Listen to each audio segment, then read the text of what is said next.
নিয়ে এসেছি, তারা আমাদের সাথেই ছিল, কিন্তু তাদেরকে যখন আমরা বলেছি তাদের অধিকাংশ দাবি মেনে নিয়েছি এবং বলেছি যে এই অভ্যুত্থানের এখনো 20 দিন হয়নি, আপনারা যদি আপনাদের এই দাবিগুলো জানান সমস্যা নেই, এই দাবিগুলো রাষ্ট্রের অবস্থা স্থিতিশীল হওয়ার পরে জানান, অবশ্যই এই দাবি নিয়ে কথা হবে।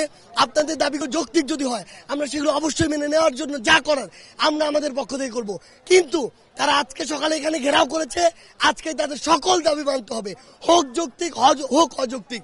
তাদের প্রতিনিধি দল যখন আমাদের সাথে একাত্মতা ঘোষণা করেছে, ওইখান থেকে কিছু উস্কানিদাতা, আমরা মনে করি তারা ওই পরাজিত শকুন, যেই শকুনরা রাষ্ট্রের স্থিতিশীলতা চায় না, যেই শকুনরা চায় রাষ্ট্র আবার ওই ফ্যাসিস্টদের হাতে যাক, তারা ওইখান থেকে উস্কানি দিয়ে আমরা যারা আমাদের সাথে একাত্মতা ঘোষণা করেছে তারা তাদেরকে বর্জন করেছে এবং বাকি যারা ছিল সকলকে উস্কানি দিয়েছে।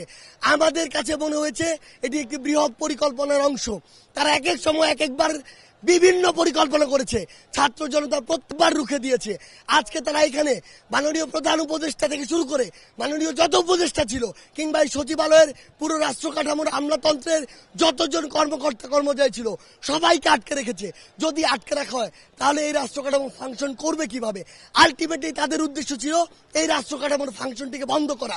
কিন্তু তারা ভুলে গিয়েছে যে এই ছাত্র জনতা আজকে থেকে কয়েকদিন আগে 16 বছরের ফ্যাসিস্টকে গলা ধরে নামিয়েছে, পতন করিয়েছে, দেশ থেকে বিতাড়িত করেছে। তারা কয়েকশো আর কয়েক হাজার এসে মনে করছে ছাত্র জনতা মনে ঘুমিয়ে পড়েছে।